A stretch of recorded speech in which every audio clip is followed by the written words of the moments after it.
जरा समझिएगा, आत्मविश्वास और कड़ी मेहनत असफलता नामक बीमारी को मारने के लिए सबसे बढ़िया दवाई है। अगर आप असफलता, फेलियर को, जिंदगी में जब भी असफलता आए, जब भी फ्रस्ट्रेशन आए, जब भी यह महसूस हो कि हम नहीं कर पाएंगे, जब भी ऐसा लगने लगे कि हमसे नहीं हो पाएगा, तो डॉक्टर एपीजे अब्दुल कलाम के ये चीज याद रखना, वो दो दवाई दे रहे हैं आपको, आत्मविश्वास और कड़ी मेहनत। खुद पर भरोसा कभी मत तोड़िएगा दोस्तों। कुछ भी हो जाए जिंदगी में, कितनी भी वर्स्ट से वर्स्ट कंडीशन आए, खुद पर भरोसा मत छोड़िए, क्योंकि आत्मविश्वास का मतलब क्या होता है? आत्मविश्वास, खुद का विश्वास खुद पर। और जब तक किसी भी इंसान का खुद पर विश्वास न हो, वो कभी भी सफलता हासिल नहीं कर सकता। मैं फिर आपको बताऊंगा, आत्मविश्वास, जिस व्यक्ति का अपने ऊपर विश्वास नहीं है, उसने कभी जिंदगी में झंडे नहीं गाड़े। ध्यान दीजिएगा, स्वामी विवेकानंद का एक कोटेशन मुझे याद आता है। स्वामी विवेकानंद बोलते हैं कि अगर आप अपने आप पर भरोसा करते हो तो आप आस्तिक हैं। आस्तिक मतलब भगवान को मानने वाले। और अगर आप किसी दूसरे पर भरोसा करते हो तो आप नास्तिक हैं। अगर आप दुनिया में किसी भगवान की मूर्ति, किताबें, किसी और व्यक्ति पर भरोसा करते हैं तो आपका भरोसा आउटर है। और जब भी व्यक्ति का भरोसा आउटर होता है तो वो इंटरनली फ्रस्ट्रेटेड होता है, इंटरनली कमजोर होता है। गाइस, आपका भरोसा किस पर है? बाहरी लोगों पर, बाहरी सिचुएशंस पर, भगवान पर, जिसको भी आप मानते हैं, उन भगवान पर या खुद पर? तो स्वामी विवेकानंद स्पिरिचुअल आंसर देते हैं, स्पिरिचुअल स्टेटमेंट देते हैं, अगर आपका भरोसा आप पर है तो आप आस्तिक हैं, तभी आपका भगवान पर भरोसा है। और आपका भरोसा बाहरी किसी भी व्यक्ति या वस्तु पर है तो आपका भरोसा, इसका मतलब खुद पर नहीं है। और जब व्यक्ति का भरोसा खुद पर नहीं होता तो वो कभी बड़ा अचीव नहीं कर पाता। ध्यान दीजिए, बड़ा अचीव वही लोग करते हैं जिनका भरोसा खुद पर होता है। ध्यान दीजिएगा, एक बार स्टीव जॉब्स जो एप्पल कंपनी के मालिक थे, एक बार वो रोजाना वैसे चर्च जाते थे, है ना, लेकिन एक बार उन्होंने अखबार में पढ़ा, जब अमेरिका और वियतनाम का युद्ध चल रहा था, तो अमेरिका और वियतनाम के युद्ध चलते रहने के दौरान बहुत सारे न्यूज़पेपर्स में फोटोज आती थी युद्ध की, कि कितने लोग मारे गए, कौन कौन लोग मारे गए। तो एक बार स्टीव जॉब्स पेपर पढ़ रहे थे, 11 साल की उम्र के थे, सब 11 साल के थे, तो पेपर पढ़ रहे थे। उस न्यूज़पेपर में उन्होंने देखा कि बहुत बड़ा फ्रंट पेज पर एक फोटो, एक पिक्चर आया हुआ है, और इस पिक्चर में वो जो युद्ध में जितने लोग मारे गए हैं ना, और युद्ध में जहां जहां मैदान पर लाशें पड़ी हुई है, उसका एक बड़ा सा पिक्चर आया था।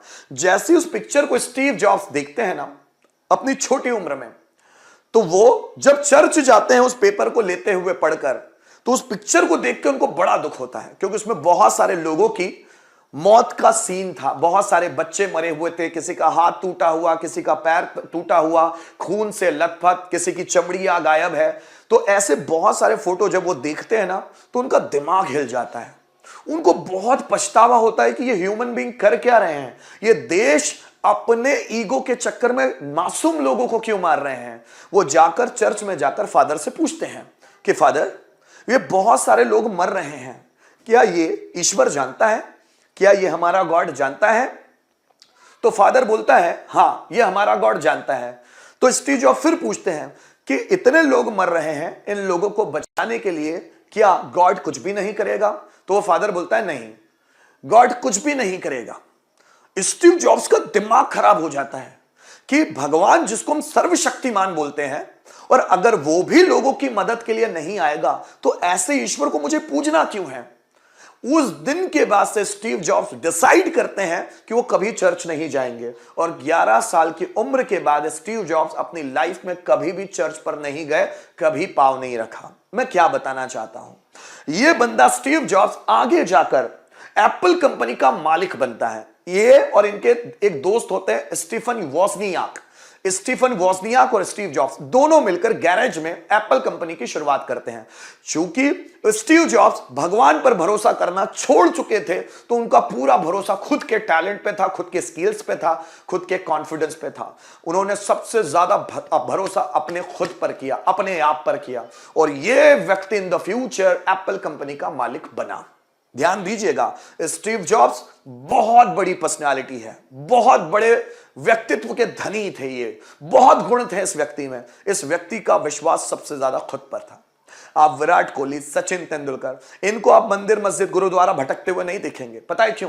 क्योंकि ये लोग कर्म योगी लोग हैं, ये अपने कामों पर सबसे ज्यादा भरोसा करते हैं। और जो भी व्यक्ति अपने काम पर सबसे ज्यादा भरोसा करता है, मतलब उसका आत्मविश्वास खुद पर है, कड़ी मेहनत करता है। अब देखिए, दुनिया में जितने भी सेलिब्रिटीज हैं, जितने भी, अभी आप देखिए साउथ इंडियन हीरोज का कितना बोलबाला चल रहा है। अल्लू अर्जुन, महेश बाबू, रामचरण तेजा, प्रभास, है ना, थलपति विजय, कितने सुपर्ब चल रहे हैं यार। आप देखिए, अब ये लोग कड़ी मेहनत कितनी कर रहे हैं, बॉलीवुड को पछाड़ दे रहे हैं यार, बॉलीवुड की मूवीज को चलने नहीं दे रहे, इतना दम ले आ रहे हैं। कड़ी मेहनत, आत्मविश्वास, जब आपका विश्वास खुद पर होगा, आप कड़ी मेहनत बहुत करेंगे, बहुत मेहनत करेंगे, कोई रोक पाएगा आपको? No, you will be just unstoppable. और अनस्टॉपेबल बनने के लिए व्यक्ति का खुद पर भरोसा बहुत ज्यादा जरूरी है। आसपास जब भी लोगों को हम देखते हैं तो ज्यादातर लोग कंफ्यूज हैं कि उनको जिंदगी में करना क्या है। और जब आप कंफ्यूज होते हैं, आपकी एनर्जी डाइवर्ट होती है, और जब आपकी एनर्जी डाइवर्ट होती है तो रिजल्ट पूरा 100% नहीं मिल पाता। तो गाइस, डाइवर्ट होकर काम मत कीजिए, खुद पर भरोसा कीजिए, अपनी अंतरात्मा की आवाज सुनिए। आपके लिए कुछ ना कुछ वो सोच रही है, आपके लिए कुछ ना कुछ वो निकाल रही है। उस अंतरात्मा की आवाज को सुनने की कोशिश करें कि आपके लिए क्या है। आप जरूर महान बनेंगे, आप जरूर सक्सेसफुल बनेंगे, आप जो चाहते हैं लाइफ में वो जरूर अचीव करेंगे, लेकिन आत्मविश्वास रखिए। जो व्यक्ति का खुद पर विश्वास है वो वास्तविक है, क्योंकि जो व्यक्ति अपने अंदर बैठे हुए ईश्वर पे भरोसा कर सकता है, उसी का ईश्वर पे भरोसा है। और जो बाहर किसी भी चीज पर भरोसा कर रहा है वो सब बकवास है। जब स्वामी विवेकानंदा, इतनी बड़े स्पिरिचुअल पर्सनैलिटी, कई कोट करते हैं, स्टेटमेंट देते हैं, तो कोई वो नॉर्मल चीज नहीं है। जब एपीजे अब्दुल कलाम कोई थॉट आपके सामने बताते हैं, वो नॉर्मल चीज नहीं है, कुछ खास चीज है। लेकिन हम उन खास चीजों को समझना नहीं चाहते। ये बड़े महान इसीलिए हैं क्योंकि इन्होंने सबसे ज्यादा कर्मों पर ध्यान दिया है, फल पर नहीं। सबसे ज्यादा मेहनत पर, आत्मविश्वास इनका खुद के ऊपर इतना ज्यादा था कि इन्होंने जो चाहा अचीव किया। दोस्तों, अगर लाइफ में सफल होना चाहते हैं तो आत्मविश्वास और कड़ी मेहनत, दो मूल मंत्र याद कर लीजिए एपीजे अब्दुल कलाम के। असफलता की ये बीमारी को आप जड़ से उखाड़ फेंकेंगे। लेकिन जरूरी है किसी भी चीज में, जो भी आप, अगर आप यहां इंग्लिश भी सीखने आ रहे हैं ना, खुद पर भरोसा कीजिए सबसे पहले। अगर आपका खुद पर भरोसा नहीं है तो आप इंग्लिश क्या, दुनिया की कोई लैंग्वेज कभी अच्छे से नहीं बोल पाएंगे। जैसे सुभाष चंद्र बोस के बारे में आप पढ़िएगा, आपको समझ में आएगा, फ्लुएंट 8 लैंग्वेजेस बोल पाते थे वो। Then doctor Bhimrao Ambedkar fluent 14 languages बोल पाते थे। तो इनको इतनी लैंग्वेजेस कैसे आ गई? हमको एक लैंग्वेज के लिए इतना स्ट्रगल करना पड़ रहा है। और लोग बेवकूफ बनाने की दुकानें खोल चुके हैं। ये किताब खरीद लो, वो किताब खरीद लो, ये किताब खरीद लो, सब आ जाएगा। धंधा पानी उन लोगों ने मचा के रखा है और आप उनकी बेवकूफी में बेवकूफ बन जाते हैं। मैं फिर आपको बोल रहा हूं, without practice nobody can become expert. कोई भी हो, जो टीचर आपको पढ़ाते हैं, अगर मैं भी पढ़ा रहा हूं या दुनिया का कोई टीचर, उसने भी बहुत प्रैक्टिस की है। शॉर्टकट किसी चीज का नहीं होता, कोई चीज का शॉर्टकट। लक बाय चांस कोई सिचुएशन मिल गई तो हो जाता है दोस्तों, लेकिन कभी भी सफलता के लिए कोई शॉर्टकट नहीं होता। अगर आप क्यूरियस हैं, अगर आप आत्मविश्वासी है, अगर आप कड़ी मेहनत करने वाले हैं, कोई नहीं रोक सकता आपको सफल होने से। जो आप चाह रहे हैं वही होगा। लेकिन चूंकि हम कामचोर प्रवृत्ति के हैं, हम हर चीज फ्री में पाना चाहते हैं, तो मुश्किल तो होगी ना भाई। मुश्किल उन लोगों को है, अब देखिए जैसे भारत में बेरोजगारी शब्द बहुत है कि भारत में बहुत बेरोजगारी है, बिल्कुल नहीं है। आप में गट्स है तो आपके लिए हर जगह जॉब नजर आएगा। अगर आप में गट्स नहीं है तो कैसे जॉब नजर आएगा? ये बेरोजगारी शब्द उन लोगों का है जिन्होंने पढ़ तो लिया है लेकिन उस पढ़ने को कभी इंप्लीमेंट नहीं करते अपनी प्रैक्टिकल लाइफ में। सिर्फ स्कूल कर लेना, कॉलेज कर लेना, पोस्ट ग्रेजुएशन कर लेना एजुकेशन का साइन नहीं है। एजुकेशन का मतलब, पर्पस क्या होता है? एजुकेशन का मतलब होता है शिक्षा, और शिक्षा पाने का उद्देश्य होता है ब्रेन का डेवलपमेंट। अगर आपका ब्रेन का डेवलपमेंट नहीं हो रहा, अगर चीजें रट रट के एग्जाम पास कर रहे हो, तो इससे फायदा क्या होगा? कुछ भी फायदा नहीं होने वाला। कुछ समय बाद आपका फ्रस्ट्रेशन का लेवल इतना ज्यादा बढ़ जाएगा कि आपको खुद ही समझ नहीं आएगा भाई। यहां लोग ग्रेजुएट होते हैं, पोस्ट ग्रेजुएट होते हैं और उनको बाद में समझ में नहीं आता कि जॉब के लिए अप्लाई क्या करूं, कहां करूं, कैसे करूं, समझ नहीं आता। क्या आपके 15 साल के एजुकेशन ने आपको इस काबिल भी नहीं बनाया कि आप समझ पाए कि आप किस चीज के लिए बने हो, कि आपको क्या पढ़ना चाहिए, आपको कौन सा कोर्स करना चाहिए, कैसे करना चाहिए, उस पर कमांड कैसे करना चाहिए? क्या 15 साल के एजुकेशन ने आपको 15,000 रुपए का आदमी भी नहीं बनाया?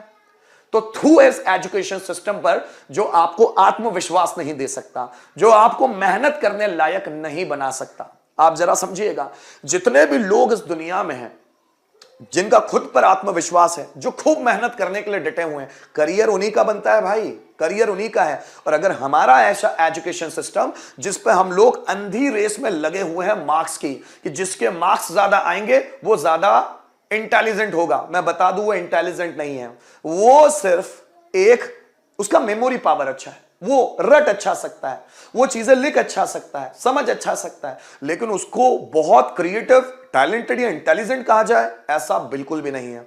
हमारा एजुकेशन सिस्टम इतना लायक नहीं है कि आपको महान बना पाए।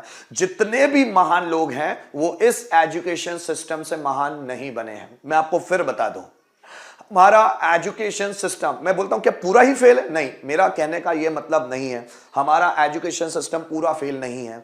पता है क्यों? क्योंकि जिसको एजुकेशन लेना चाहिए सिर्फ ये उसी के लिए होना चाहिए, हर किसी के लिए नहीं। एक बच्चा है जो डॉक्टर बनने के लिए पैदा हुआ है, लेकिन माँ बाप ने उसको इंजीनियर बना दिया है या टीचर्स ने उसको इंजीनियर बना दिया। एक लड़की है जो फैशन डिजाइनर बनने पैदा हुई है, लेकिन वो टीचर बन के किसी स्कूल या कॉलेज में काम कर रही है। एक बंदा है जो टीचर बनने के लिए पैदा हुआ है, लेकिन वो किसी मार्केटिंग फील्ड में काम कर रहा है। एक इंजीनियर है जो मतलब इंजीनियर बनने के लिए पैदा हुआ था, लेकिन वो आर्किटेक्ट बन के अपनी जिंदगी बनाने की कोशिश कर रहा है। एक बंदा जो आर्ट्स लेकर कलेक्टर बनने के लिए पैदा हुआ था, वो किसी और दूसरी फील्ड में चल रहा है। एक सिंगर बनने के लिए पैदा हुआ था, वो इंजीनियर बन चुका है।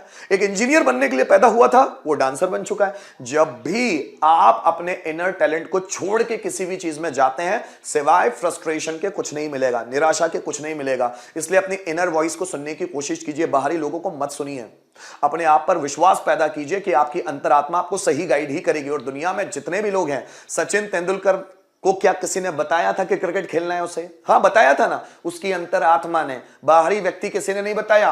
लता मंगेशकर को क्या किसी बाहरी व्यक्ति ने बताया था कि तुम गाना गाओ तो तुम्हारा करियर बनेगा? नहीं, लता मंगेशकर का इंटरेस्ट इंटरनली था। और जिस भी व्यक्ति को गाइडेंस मिलता है ना दोस्तों, वो इंटरनली मिलता है। आपको भी गाइडेंस मिलेगा इंटरनली। आप उसकी आवाज सुनने की कोशिश तो कीजिए। ज्यादातर लोग बाहर इतने व्यस्त हैं, और ये ज्यादा मोबाइल चलाना छोड़िए। ये मोबाइल है ना, आपकी अंतरात्मा की आवाज को कभी आपको सुनने ही नहीं देता। आप मोबाइल में इतने ज्यादा व्यस्त हैं कि कभी अपने आप को समय ही नहीं दे पाते। अगर आप इस दुनिया की सबसे फाइनेस्ट पर्सनैलिटी से मिलना चाहते हैं ना, तो ये मोबाइल, ये दोस्ती यारी, इनसे सबसे दूर हो जाओ और अपने आप को समय दीजिए। इस दुनिया की सबसे फाइनेस्ट पर्सनैलिटी आप हैं, लेकिन आप खुद को कभी समय देते हैं नहीं। कभी अपनी मम्मी को, कभी अपने पापा को, कभी अपने रिश्तेदारों को, कभी अपने फ्रेंड सर्कल को, कभी मोबाइल लेकर बैठ जाते हैं, कभी किताबें लेकर बैठ जाते हो। पर आप खुद को समय कब देते हो? उस दुनिया में अगर कुछ बड़ा उखाड़ना है, झंडे गाड़ना है, खुद को समय दीजिए। तब पता चलेगा आप क्या हो। आपकी कमजोरियां आपको पता चलेगी, आपकी स्ट्रेंथ आपको पता चलेगी, आप ओवरऑल क्या है वो पता चलेगा ना। इसलिए खुद पर सबसे ज्यादा काम करने के लिए जरूरी है खुद को जानना। इसमें बहुत सारे बड़े बड़े लोगों ने कोटेशंस दिए हैं, नो योरसेल्फ, खुद को जानो। ये क्यों बोल रहे हैं? पागल कुत्ते ने काटा है उनको, क्यों बोल रहे हैं वो खुद को जानो? इसलिए क्योंकि अगर आपने खुद को जान लिया तो आपको यह समझ में आ जाएगा कि आपको करना क्या है, आपकी स्ट्रेंथ क्या है, आपकी वीकनेस क्या है। इस दुनिया में हर एक व्यक्ति की कुछ स्ट्रेंथ होती है और वीकनेस होती है, लेकिन जो महान या सफल लोग होते हैं वो कभी भी अपनी वीकनेस पे काम नहीं करते, वो अपनी स्ट्रेंथ पर काम करते हैं। आप में भी कुछ स्ट्रेंथ होगी, उसको देखने की कोशिश कीजिए। आप में भी कुछ होगा ऐसा जो आपको महान सफल बना सकता है, जो आप चाहते हैं वो अचीव करवा सकता है। पर हम खुद से मिलते कहां हैं? हमको दुनिया में सब लोगों से मिलने की फुर्सत है, लेकिन सिर्फ खुद से मिलने की फुर्सत नहीं है। जिस दिन आपने खुद के लिए समय निकाला, आपकी जिंदगी कुछ और होगी। आपकी जिंदगी आपको समझने से बनेगी, दुनिया को समझने से नहीं बनेगी। आइंस्टाइन दुनिया को समझने नहीं निकले, एडिसन, विराट कोहली, सचिन, रोनाल्डो, मैसी दुनिया को समझने नहीं निकले ये लोग, इन्होंने खुद को समझा कि वो क्या कर सकते हैं और करना शुरू किया, करियर उनके साथ है। तो एपीजे अब्दुल कलाम जो बोलते हैं, अगर असफलता नामक बीमारी को जड़ से खत्म करना है तो खुद पर विश्वास बढ़ाइए, खुद के साथ ज्यादा रहिए। जब आपका आत्मविश्वास खुद पर होगा तो आप इम्पॉसिबल भी पॉसिबल कर जाएंगे। कड़ी मेहनत कीजिए, आलसी मत बनिए। जैसे बहुत सारे पंडे पुजारी बोलते हैं ना कि शिव जी को बेलपत्र चढ़ा दो, धतूरा चढ़ा दो तो आप पास हो जाओगे। अरे बकवास चीजें हैं, इस पर मत लगिए। अगर ऐसा होता तो कृष्ण नहीं समझाते भगवत गीता में कि कर्म कर फल की इच्छा मत। वो क्यों बोल रहे हैं कर्म कर? एक निष्काम कर्म करने की बात कर रहे हैं। क्यों बोल रहे हैं कि काम कर, बिना लालच के काम कर। और लोग लालच से कोई काम करना चाहते हैं कि मैं शिव जी की पूजा करूंगा तो मुझे कुछ एवज में मिलेगा। लालच से कभी नहीं मिलेगा। और कृष्ण भगवत गीता में समझाते भी है, अगर आप किसी भी चीज को लालच या भय से कर रहे हो तो उसका फल कुछ भी नहीं मिलेगा। अगर आप भगवान की पूजा भी भय और लालच से कर रहे हो कि भगवान मेरा कुछ बुरा ना कर दे या मुझे कुछ पाना है, इस कारण भय और लालच से भगवान कभी रिजल्ट नहीं देगा। यह आप समझ लीजिएगा।